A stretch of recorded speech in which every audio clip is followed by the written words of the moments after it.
কৃষ্ণ কৃষ্ণ শুধু শ্রী কৃষ্ণ।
একটু জোরে বলবেন, ভগবানের মাথায় যে চুলা ছিল তাতে কোন পাখির পুচ্ছ ছিল? জোরে বলবেন, একটু জোরে শুনতে ইচ্ছা হচ্ছে না। একজন বলছে কোকিলের। না না, শুনে নিন। আচ্ছা মায়েরা দেখুন, ত্যাগ যদি স্বীকার কেউ না করতে পারে তাহলে গোবিন্দকে পায় না। খুব সুন্দর কথাগুলো শুনবেন। কীর্তন শুনতে আসা মানে কি? আমার গুরুদেব যখন আমাকে গুরুজি কীর্তন শেখালেন তখন বললেন, বাবা আসলে কীর্তন গান করবি, গরু যখন খায় তখন তাড়াতাড়ি খায়, কিন্তু যখন দেখবেন ধীরে ধীরে বসে থাকে তখন খাবারগুলোকে জাবর কেটে আস্বাদন করে। আপনি কীর্তন শুনে নেবেন, এইদিকে কীর্তন শুনে নেবেন, 10টা ভালো কথা বলবো, যদি আপনি মন দিয়ে শুনেন তাড়াতাড়ি, 5টা ভালো কথা মনে নিয়ে গেলে সংসারের নির্জনে যখন বসে থাকবেন কথাগুলোকে কাজে লাগাবেন, আপনার জীবন সুন্দর হয়ে যাবে। এই জন্য শুনে নিন আপনারা ভালো ভালো কথাগুলো। মা যশোদা গোবিন্দকে সাজাতো, সাজানোর সময় একটা জিনিস দিত। আপনাদের বাচ্চা ছেলেগুলোকে যখন সাজাবেন আপনারা, কি দিন? আমাদের দিকে কাজলের ফোঁটা দেয় বাচ্চাকে, দেয় না? জোরে বলুন, আপনাদের দেয়? আচ্ছা, গোবরের ফোঁটা আপনাদের দেয়? কিন্তু যশোমতী কি দিত দেখুন, তার ছেলেকে আপনারা ওটা দেবেন। গোবর নেবেন, এদিকে গোবর নেবেন, গোবরটাকে ন্যাকড়া কাপড়ে নিংড়ে ওই যে জলটা বেরোচ্ছে না, ওইটা ছেলের কপালে দেবেন, ছেলের কোনো বিপদ হয় না, যেটা মা যশোদা গোপালের কপালে প্রতিনিয়ত দিত। আর একটা জিনিস আপনারা দেবেন, যেটা দিলে দেখবেন বাচ্চার কোনোদিন বিপদ হবে না, কেউ তাকে নজর দিতে পারবে না, কেউ কোনো ক্ষতি করতে পারবে না। শাস্ত্র পরিষ্কার করে বললো বাচ্চার কপালে হরিচন্দনের মৃত্তিকা দিন। প্রশ্ন করবেন অনেকে, হরিচন্দনের মৃত্তিকা কাকে বলে? একটু জেনে নিন হরিচন্দনের মৃত্তিকা কাকে বলে। ওই যে মায়ের স্তনদুগ্ধ আর তুলসী তলার কাঁচামাটি একসঙ্গে মিশিয়ে ছেলের কপালে দিলে ছেলের কোনোদিন অমঙ্গল হয় না। কি বললাম মায়েরা? মায়ের স্তনদুগ্ধ আর তুলসী তলার কাঁচামাটি একসঙ্গে ছেলের কপালে দিয়ে লাগালে দেখবেন তার ছেলের কোনোদিন বিপদ হবে না। আর কি মা, এইদিকে তাকাবেন, মা যশোদা দেখলো গোপালের মাথার মধ্যে চূড়ার মধ্যে একটা ময়ূর পাখির পুচ্ছ ছিল। এই ময়ূরটা পূর্বজন্মে কে? আমি আগে বললাম ত্যাগ নইলে ভগবানকে পাওয়া যায় না। আপনি সংসারে পুরুষ, আপনি আগে ত্যাগ করতে শিখুন, আপনার পরিবারের সবাই ত্যাগ করতে শিখবে, আপনার পরিবারটা কৃষ্ণ ভক্ত হয়ে যাবে।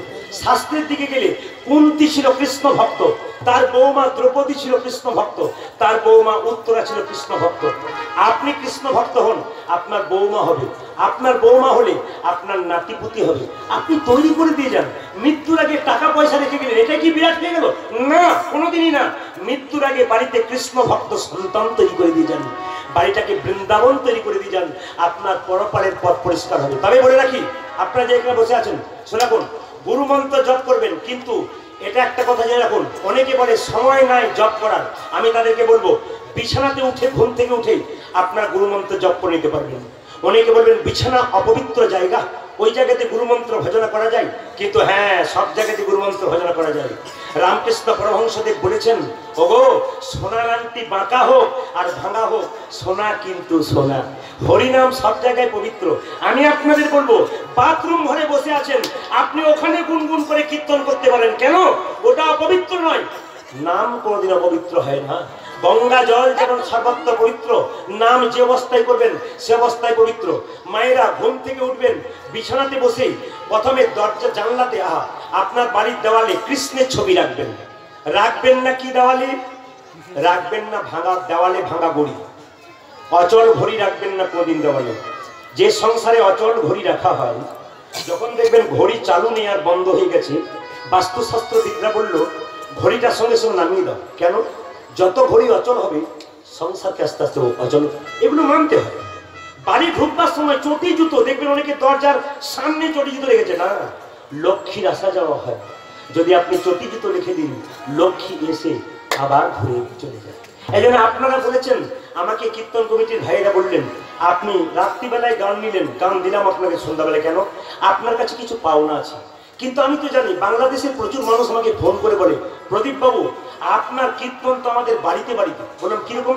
বাচ্চাও শোনে, বুড়োও শোনে, সবাই শোনে। আপনি কি জাদু দিয়ে দিয়েছেন? 50টা ছেলে আমাদের পাড়ার গুরু মন্ত্র নিয়ে নিল। বললাম বিয়ে হয়েছে? বলে না। জিজ্ঞেস করনি যুগলে নিলে ভালো হতো? ওরা বলে প্রদীপ বাবুই তো বলেছে বিয়ে হবার আগে যদি আমরা চলে যাই আর গুরু মন্ত্র পাওয়ার সুযোগ না পাই, কে যে কখন চলে যাবে কেউ জানে না বাবা। এই জন্য আপনাদেরকে বলে যাই, যা আপনার দেওয়ালে কৃষ্ণের ছবি রাখবেন। সবাই ঘুম থেকে উঠে প্রথমে কৃষ্ণের ছবি দেখবার আগে চোখটাকে 3 বার এরকম করবেন, চোখটাকে 3 বার এরকম করবেন, করে কি করবেন? কৃষ্ণকে প্রণাম করবেন। ওখানে বসে গুরুমন্ত্র জপ করবেন। যখন আপনি ছাপ্পর থেকে, খাট থেকে, বিছানাতে থেকে নিচে নামবেন, তখন নিচে নামবার আগে মাটিটাকে প্রণাম করে নামবেন। কেন? ওই মাটিতে আছে মহাপ্রভুর চরণধুলি, ওই মাটিতে আছে ভগবান রামের চরণধুলি, ওই মাটিতে আছে কৃষ্ণের চরণধুলি। ওগো ভগবানকে প্রণাম করে যে সকালবেলায় নামি, তার সারাটা দিন নিতাই গৌর হরি বল বলে সুন্দর। এই জন্য আজকের দিনটা আপনারা হারাবেন না। আজকের দিনটা যে সুযোগ আপনারা পেয়েছেন, এই সুযোগ আপনারা হারাবেন না। আমি যতক্ষণ আছি আপনাদেরকে কিছু দিয়ে যাব, এগুলো সঙ্গে করে নিয়ে যান, জীবনে ব্যবহার করুন, আপনার জীবনে কাজে লেগে যাবে। অনেকে প্রচার করে বলেন আপনি ইউটিউবে গান ছেড়ে দিচ্ছেন, সবার মুখস্থ হয়ে গেছে, এত দিচ্ছেন কেন, কমিয়ে দিন। বললাম না, সব জায়গাতে তো বায়না করতে পারে না। যদি কেউ শুনেও কিছু করতে পারে তবে তো তাদের লাভ হয়। মহাপ্রভু তো নাম দিয়েছিলেন কেন? জীব উদ্ধার করার জন্য। এই যে শুনেও যদি মানুষের মঙ্গল হয়। মায়েরা সবাই লক্ষ্য করুন, বিছানা থেকে যখন আপনি নামবেন, আপনার বাঁ পাটা প্রথমে মাটিতে পড়বে, আর পুরুষ মানুষ যখন নামবে ডান পাটা নামবে। আচ্ছা মায়েরা আচমন করেন, আচ্ছা কিন্তু সকালবেলায় মন্ত্র জপ করার পর হাতটাকে এরকম করে দেখবেন, এই হাতটাকে এখানে দেখবেন। কেন দেখবেন? হাত দেখা মানে কৃষ্ণ দর্শন করা। কি করে কৃষ্ণ দর্শন হয়? শাস্ত্র বলছে কি করে হয়। এই দেখেন, করাগ্গে বসতে লক্ষ্মী, এখানে মা লক্ষ্মী আছে। করাগ্গে বসতে লক্ষ্মী, করমূলে তু সরস্বতী, এখানে মা সরস্বতী আছে। করার মধ্যে গোবিন্দম, এবারে প্রভাতে এখানে কৃষ্ণ আছে। প্রভাতে কৃষ্ণ দর্শনম, যে প্রভাতে কর দর্শন করে তার কৃষ্ণ দর্শন হয়। এখানে কি আছে? মা লক্ষ্মী। এখানে কি আছে? মা সরস্বতী। এখানে কি আছে? ভগবান শ্রীকৃষ্ণ। প্রভাতে কর দর্শনম, প্রভাতে যদি কেউ কর দর্শন করে, হাত দর্শন করে, তার কৃষ্ণ দর্শন হয়ে যায়। আপনারা অনেকে প্রশ্ন করবেন, বিছানায় কৃষ্ণ নাম করা যায়? ও তো অপবিত্র জায়গা। যদি তাই না হবে তবে শুনে রাখুন, মহাপ্রভু কি শিক্ষা দিয়ে গেলেন। মহাপ্রভু যখন নীলাচলে গিয়েছিল মা, তার সঙ্গে একটা ছোট্ট ছেলে ছিল, তার নাম গোপাল। বয়স কত? 5 বছর। এই দিয়ে তাকান, মহাপ্রভু যখন পায়খানায় বসেছিল, জিভটাকে দাঁত দিয়ে চেপে ধরেছিল। জিজ্ঞাসা করেছিল গোপাল, পায়খানা থেকে ফিরে এলো মহাপ্রভু। গোপাল জিজ্ঞেস করলো, প্রভু তুমি যখন পায়খানায় গেলে তখন জিভটাকে তুমি দাঁত দিয়ে চেপে ধরলে কেন? মহাপ্রভু বলছে, গোপাল রে, তোকে আমি কি বলবো, তুই ছোট ছেলে বুঝবি না। গোপাল বলো, না আমি তোমার সঙ্গে নীলা চলে আসে, আমি বুঝবো না মানে? বলছে, বোঝাতে তোমাকে হবে। বলে কি? আমি যখন পায়খানায় বসে থাকি, জীবটা তো আমার নিরন্তর কৃষ্ণ কথা বলে দেয়। আমার জীব কৃষ্ণ কথা বলে অপবিত্র হয়ে যাবে, পাপ হয়ে যাবে, ওই যে জীবটাকে দাঁত দিয়ে চেপে ধরি। ছোট্ট 5 বছরের গোপাল কেঁদে কেঁদে বলেছিল, প্রভু তুমি তো আমাকে জিজ্ঞেস করেছিলে কুরুক্ষেত্রের গল্প শুনবি। আমি বলেছিলাম হ্যাঁ। তুমি যেদিন আমাকে কুরুক্ষেত্রের যুদ্ধের গল্প বলেছিলে, সেদিন বলেছিলে যে কুরুক্ষেত্রের যুদ্ধে কৃষ্ণ যুদ্ধক্ষেত্রে বলে গেছে, ওগো জীব, কেউ যদি কৃষ্ণের নাম করতে করতে মৃত্যুবরণ করে তবে তার স্বর্গপ্রাপ্তি হয়। আচ্ছা প্রভু, যদি কোনো মানুষ বাথরুমে যায়, যদি কোনো মানুষ পায়খানায় যায়, তার যদি বুকে প্রচন্ড যন্ত্রণা হয়, সেই সময় যদি সে ছটফট করতে করতে মরবার আগে কাউকে কাছে না পেয়ে যদি একবার বলে কৃষ্ণ কৃষ্ণ,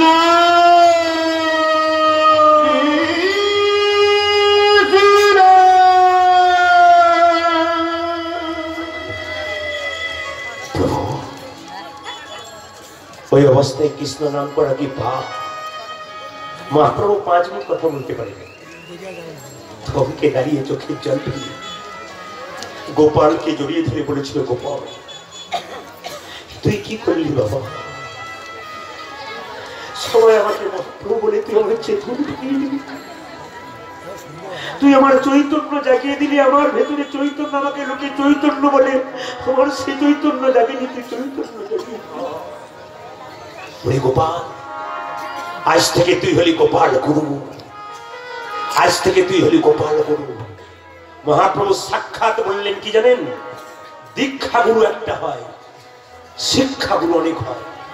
যার কাছ থেকে কোনো শিক্ষা পাওয়া যায় তাকে শিক্ষা গুরু বলা যায়। ডান দিকে গল্প হচ্ছে, কমিটি যারা আছেন বন্ধ করুন। ডান দিকে গল্প হচ্ছে, বন্ধ করুন। কত সুন্দর গোটা আসরটা স্থির হয়েছে। আপনি ডান দিকে গল্প করে, কেউ যদি গল্প করছেন আপনি সঙ্গে পাপ নিয়ে যাবেন, বিচার করুন কথা বলে।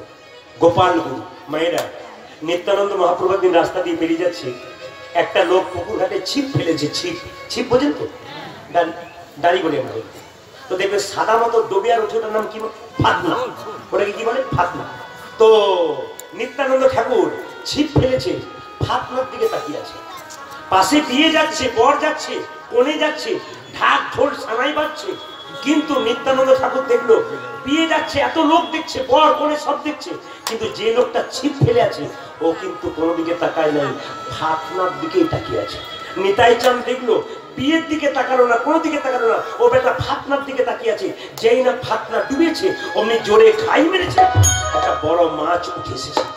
নিত্যানন্দ ছেলেটিকে ধরে গিয়ে বলল, ভাই তুমি আজ থেকে আমার গুরু। বলে বুঝতে পারলাম না, তুমি নিতাই চাঁদ, তুমি জগতের গুরু, আমাকে গুরু করছো? হ্যাঁ রে, আমি তোকে গুরু করবো। বলে কেন? তোর কাছ থেকে শিখে নিলাম কোনো কাজ যখন করতে হয় এক মনে করলে সেই কাজ সম্ভব। আপনার যদি কোনো কাজ এক মনে করেন তবে সফল হবেন। আজকে যে কীর্তন শুনতে বসেছেন, এই যে সুন্দর বসতে শিখেছেন, এই বসাতে আপনাদের কাজ হয়ে যাবে। এমন ভাবে বসবেন, মনকে এক করে বসবেন, শপথ নিয়ে বসবেন, এমন বসবো যেন উঠবার চেষ্টা করবো না। গোবিন্দের নাম শুনে এই দেহ মনকে পরপরে পথ পরিষ্কার করে দেবো। আমি যে জায়গায় ছিলাম বাবা, খুব মন দিয়ে শুনবেন। গোবিন্দের মাথার চূড়াতে কি ছিল? ময়ূরের পুচ্ছ। আচ্ছা, এই ময়ূর পুচ্ছটা কি? এই ময়ূরটা পূর্বজন্মে কে তেতা যুগে রামচন্দ্র 14 বছর জন্য বনবাসে গেল। দেখবেন সীতাকে হরণ করলো কে? রাবণ। মায়েরা জেনে রাখুন, রাবণের মতো বড় ভক্ত পৃথিবীতে নাই। ভক্তমন্ডলী, ভক্তিমতী মায়েরা সবাই জানেন রাবণ হচ্ছে শত্রু রামের, কিন্তু না, রাবণের মতো বড় ভক্ত নয়। প্রমাণ দেখুন আপনারা। রাবণ যখন সীতাকে হরণ করলো, রাবণের স্ত্রী মন্দোদরী, আচ্ছা শাস্ত্রে দুটি নারী এক স্তন বিশিষ্ট, মায়েদের দুটো স্তন যুগল হয়, কিন্তু শাস্ত্রে দুটি মেয়ের স্তন একটা একটা করে আছে। কারটা? একটা মন্দোদরী, একটা বাড়ির স্ত্রী, তারা দুজনের এক স্তন বিশিষ্ট, ওদের দুটো স্তন নেই, একটা করে স্তন আছে। তো মন্দোদরী যখন বিয়ে হলো, মায়েরা সবাই লক্ষ্য করুন, মন্দোদরী বিয়ে হওয়ার বা সংসার করছে, যখন রাবণ সীতাকে হরণ করলো, রাবণ কত বড় ভক্ত দেখুন, সীতাকে হরণ করলো, তখন সঙ্গে সঙ্গে মন্দোদরী বলল, স্বামী আমি আজ থেকে বুঝতে পারলাম তোমার পতন শুরু হলো। মানে কি করে বুঝলে? তোমার লজ্জা করে না? তুমি 10,000 মেয়েকে বিয়ে করেছো, তারপর আমাকে বিয়ে করেছো, তাতে আমি কোনো দুঃখ করি নাই। আজকে তুমি যে কাজটা করলে স্বামী, আজ তুমি তোমার পতন ডাকলে, তার সঙ্গে আমিও তোমার সঙ্গে পাপের ভাগী হয়ে গেলাম। তুমি রামচন্দ্রের স্ত্রী সীতাকে অপহরণ করলে, সাদা দেখ তোমাকে। রাবণ মাথাটা নিচু করেছিল। সঙ্গে সঙ্গে মন্দোদরী চিবুকে হাত দিয়ে বলল, মাথা ওঠাও, মাথা ওঠাও। কি হলো? সীতাকে হরণ করলে কেন? রাবণ বলেছিল, মন্দোদরী সীতা যে আমার মা। সীতা তোমার লজ্জা করে? যে মুখে বলছে তোমার লজ্জা করে না, সেটা তোমার মা? যাকে হরণ করে তোমার মা, লজ্জা করে তোমার? আরেকবার বলো। সীতা আমার মা। সীতা যদি তোমার মা হবে, তবে তাকে তুমি হরণ করে অশোকবনে রাখলে কেন? তোমার রাজপুরীতে রাখলে না কেন? অশোকবনে কেন রাখলে? রাবণ ঠান্ডা মাথায় উত্তর দিয়েছিল, মন্দোদরী উত্তেজিত হইও না, আমার রাজপুরী হলো পাপের পুরী, যাকে আমি মা বলে ডেকেছি, তাকে কি কখনো পাপের পুরীতে রাখতে পারি? আমি রেখেছি অশোক বনে। অশোক বন মানে কি? যে বনে কোনো শোক নাই, দুঃখ নাই। আমার মা কি সেই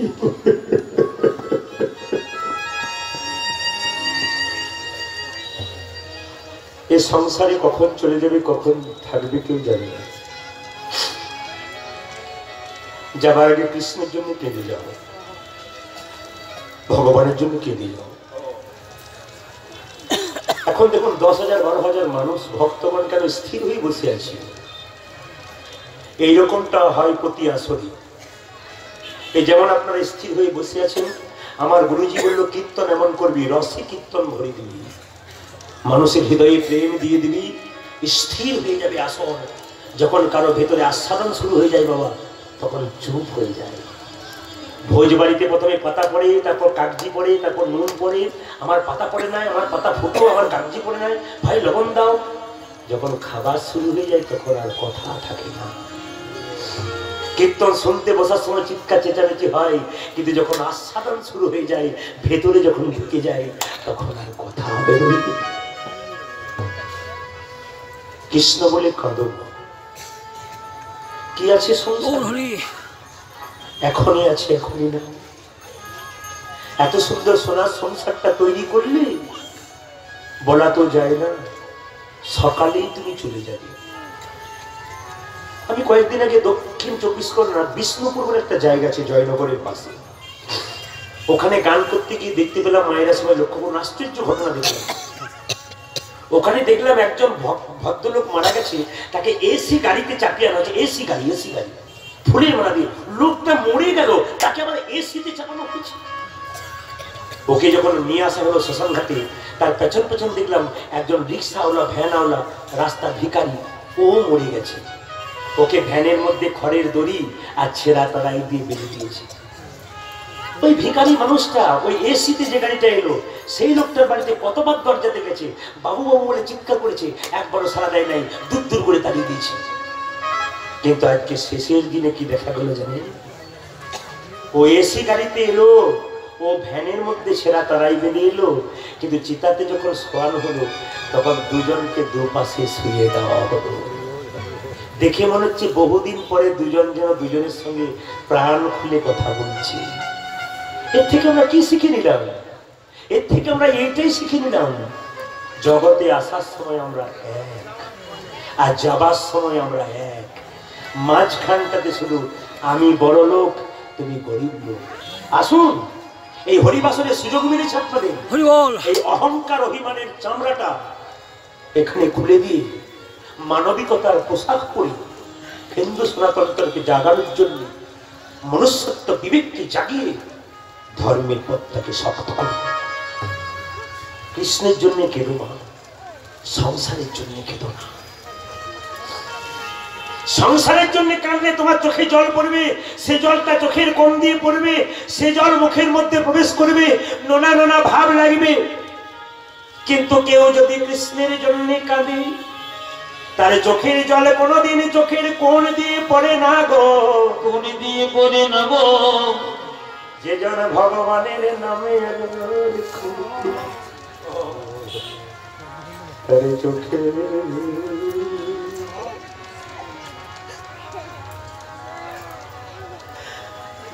গোবিন্দ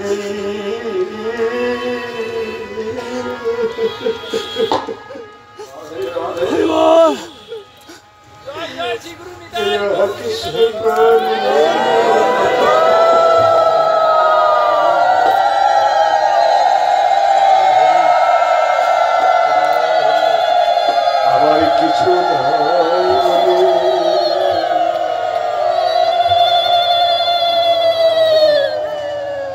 আমি এলাম খালি হাতে, যাব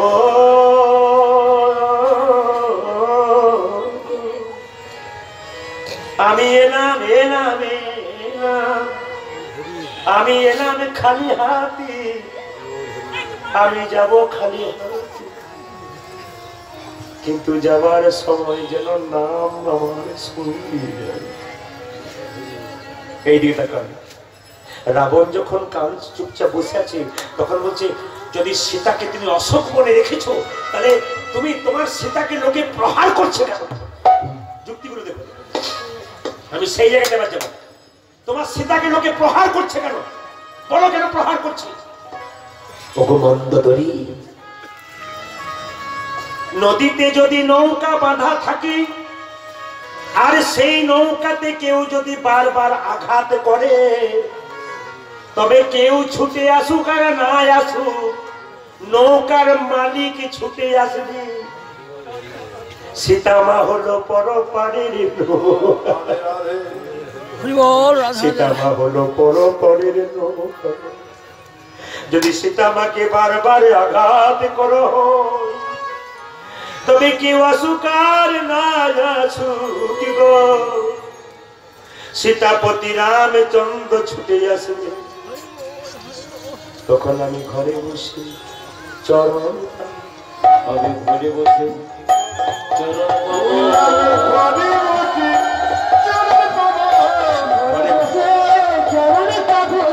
বাইরে যেতে হবে না, ঘরে বসে চরণ বাইরে হবে না গো, ঘরে বসে চরণ বাইরে যেতে হবে না, ঘরে বসে চরণ পাবো। বাইরে যেতে হবে না, ডাকার মতো ডাকলে পরে বাইরে যেতে হবে,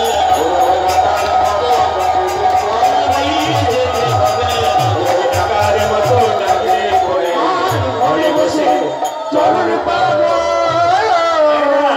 আমার দিকে তাকান, মৌর পুচ্ছটা আস্তে আস্তে।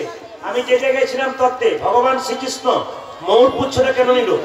ত্রেতা যুগে রামচন্দ্র 14 বছর যখন বনবাসে গেল, সীতাকে হারালো, রাবণ সীতাকে হরণ করলো মা, তখন একটা পাখি বাধা দিয়েছিল। পাখিটার নাম কি জোরে বলুন, একটু জোরে হোক।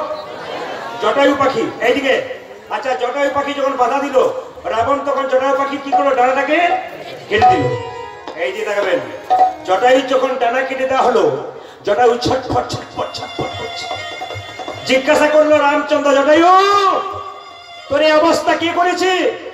জটায়ু বলল, প্রভু রাবণ সীতাকে হরণ করে নিয়ে যাচ্ছিল মাকে, আমি বাধা দেবার চেষ্টা করলাম কিন্তু বাধা মানল না, আমার ডানা কেটে আমার রক্তাক্ত করেছে গোটা শরীরকে। রামচন্দ্র বলল, জটায়ু রে তুই আর বাঁচবি না, তুই মরে যাবি, তবে মরার আগে বল তুই কি চাস। জটায়ু বলল, প্রভু এই জন্মে নয়, যেন জন্মে জন্মে তোমার চরণ লাভ করি। আচ্ছা বাবা, কিছু মনে করবেন না, একটা পাখির যদি এত ধৈর্য থাকে, একটা পাখির যদি এত ধৈর্য থাকে, আমার দিকে তাকাবেন, একটা পাখির যদি এত ধৈর্য থাকে, মানুষের ধৈর্য থাকবে না কেন? একটা পাখির ধৈর্য রইল ভগবানকে পাওয়ার জন্য। বৃন্দাবনে গেলে দেখবেন গাভীগুলো চড়াট করছে, চিৎকার করে বলুন কানা।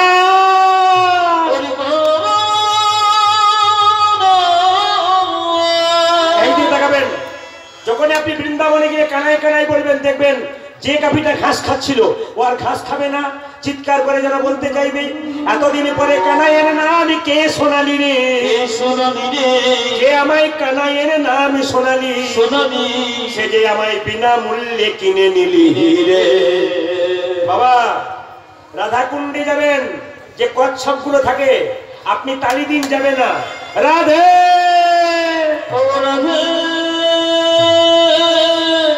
দেখে নেবেন কচ্ছপ গুলো পর্যন্ত পালিয়ে যাবে। আমার দিকে তাকিয়ে তত্ত্বটা জেনে নিন। জটায়ু বলল, প্রভু জন্মে জন্মে তোমার সঙ্গ লাভ করতে পারি। ওরে জটায়ু, তোকে আশীর্বাদ করলাম, তুই পরের জন্মে মৌর হবি আর তোর পুচ্ছটা আমি মাথায় নেবো। আচ্ছা বাবা এই দিকে তাকান, আপনার তো দুর্গা মন্দিরে দুর্গাকে দেখেছেন? জোরে বলুন হ্যাঁ না, জোরে বলুন। আচ্ছা দুর্গার যে বাহন তার নাম কি? জোরে বললেন কি? গরু নাকি? ও সিংহ। আচ্ছা মায়েরা কি? সিংহ, তাই তো? আচ্ছা এত এত জিনিস থাকতে, গরু থাকতে, বাঘ থাকতে, সিংহকে কেন বাহন করলো? এটাই তত্ত্ব, এটাই জেনে নিতে হবে। কেন আপনার মা দুর্গার মন্দিরে যান, দুর্গা দেখেন, চিন্তা করেন কেন দুর্গা সিংহকে বাহন করলো? দুর্গা যেমন বৈষ্ণবী ত্যাগিনী, সেরকম যাকে বাহন করেছে সিংহ, ও বছরে একবার স্ত্রী সঙ্গ করে। জেনে নিন আপনারা, ও কত ত্যাগ স্বীকার করে, যে সিংহকে বাহন করেছে না, সেই সিংহ বছরে একবার স্ত্রী সঙ্গ করে, এই জন্য তাকে বাহন করে নিল। আপনার মন দিয়ে তাকিয়ে দেখুন, বলছে ময়ূরকে কেন নিল, ময়ূরের পুচ্ছ কেন নিল? ময়ূর ময়ূরী মিলন করে না কিন্তু বাচ্চা হয়। প্রশ্ন করবেন তা কি করে হয়? বিজ্ঞান পর্যন্ত হেরে গেল। কেন? ভাদ্র মাসে ময়ূর যখন পেখম তুলে নাচে, নাচতে নাচতে ময়ূরী কি করে মা? ময়ূর যখন পেখম তুলে নাচে, নাচতে নাচতে বীর্য স্খলিত হয় মাটিতে, আর সেই বীর্য হাওয়া পেয়ে বাতাসে উঠতে থাকে, ওটা মুড়ির মতো আকার ধারণ করে। আর যখনই মুড়ির মতো আকার ধারণ করে, তখন ময়ূরী ওটাকে খাবার ভেবে খেয়ে নেয়, তার থেকে ডিম হয়, তারপর বাচ্চা হয়। এই জন্য ময়ূর ময়ূরী মিলন করলো না, ওই জন্য ভগবান শ্রীকৃষ্ণ দেখলো এদের মধ্যে কোনো কামনা নাই, বাসনা নাই। ওরে জীব, আমার ময়ূর পুচ্ছর দিকে তাকিয়ে দেখ, ময়ূর ময়ূরী যেমন মিলন করে না, সেরকম আমার কামের মধ্যে কোনো গন্ধ, কামের গন্ধ নাই, আমার মধ্যে কোনো কামনা বাসনা নাই, আমার মধ্যে প্রেম তোরা কর। মায়েরা বলবেন আপনারা, ময়ূর পুচ্ছটা গোবিন্দের বাঁ দিকে হেলে থাকে না ডান দিকে থাকে? জোরে বলবেন। কোন দিকে থাকে? কোন দিকে বলুন? বাঁ দিকে। আচ্ছা ডান দিকে হেললো না কেন? সোজা রইল না কেন? বাম দিকে হেললো কেন? দুটো কারণ আছে। প্রথম কারণ কি? একটা বাড়িতে অনেকগুলো মেয়ে থাকলে কি নিয়ে ঝগড়া হয়? কাজ নিয়ে ঝগড়া হয়। আমি খালি কাজ করে যাবো, তুই টিভি বসে বসে টিভি দেখবি, বলে না মায়েরা? ঝগড়া হয় না? ভগবানের শরীরে যারা আছে তাদের মধ্যে ঝগড়া হচ্ছে। ময়ূর পুচ্ছ যে উপরে তুই হলি ছোট লোক, আমি হলাম বড় লোক, আমি গোবিন্দের মাথায় থাকি, তুই গোবিন্দের পায়ে থাকিস, তুই ছোট লোক, আমি বড় লোক। সঙ্গে সঙ্গে নুপুর বলল, কে ছোট লোক কে বড় লোক তার বিচার করবে কে? বাসি কেঁদে কেঁদে বলল, ময়ূর পুচ্ছ রে, এ জগতে যত সাধুগুরু বৈষ্ণব আছে, তারা তো কোনোদিন গোবিন্দের মাথায় থাকতে চাই না।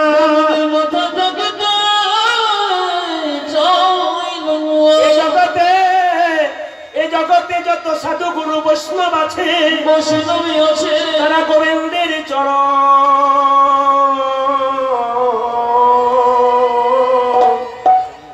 তারা গোবিন্দের চরণে পেতে চায়। তবে নুপুর রে, তুই সর্বশ্রেষ্ঠ জায়গা পেয়েছিস।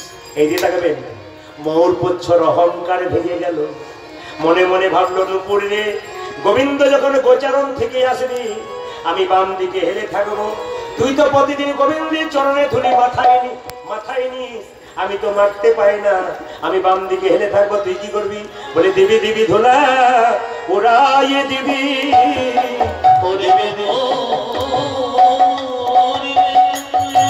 উলধ্বনি বাইরা, উলধ্বনি, উলধ্বনি।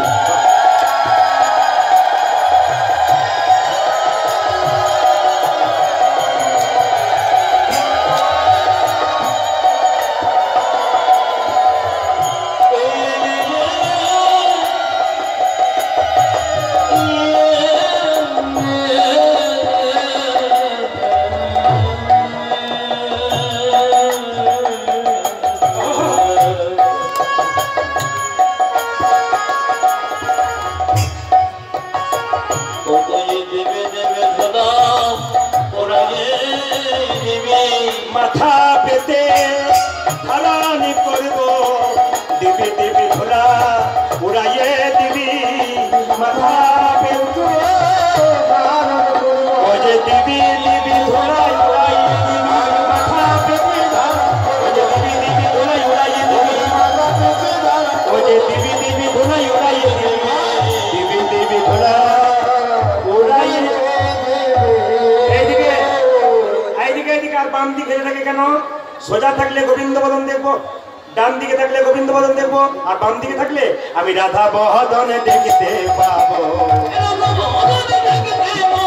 রাধা বদন দেখতে পাবো। ওই তাই তো বামে খেলে রইব, রাধা বদন দেখতে পাবো।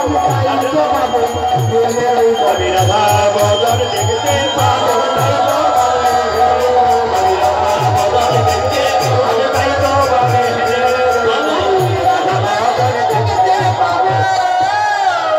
প্রেম সে বসুন ধৈর্য ধরে, আর জোরে হাত তুলে বলুন রাধা রানী কি। যারা প্রকৃত ভক্ত তারা স্থির হয়ে বসবেন, চঞ্চলের দিকে তাকাবেন না। চঞ্চল ব্যক্তির মন কোনদিন স্থির হয় না। এই যে চঞ্চলের দিকে তাকাবেন না, চঞ্চল যা করছে করুক, আপনার স্থির থাকবে। জোরে বলুন রাধা রানী কি।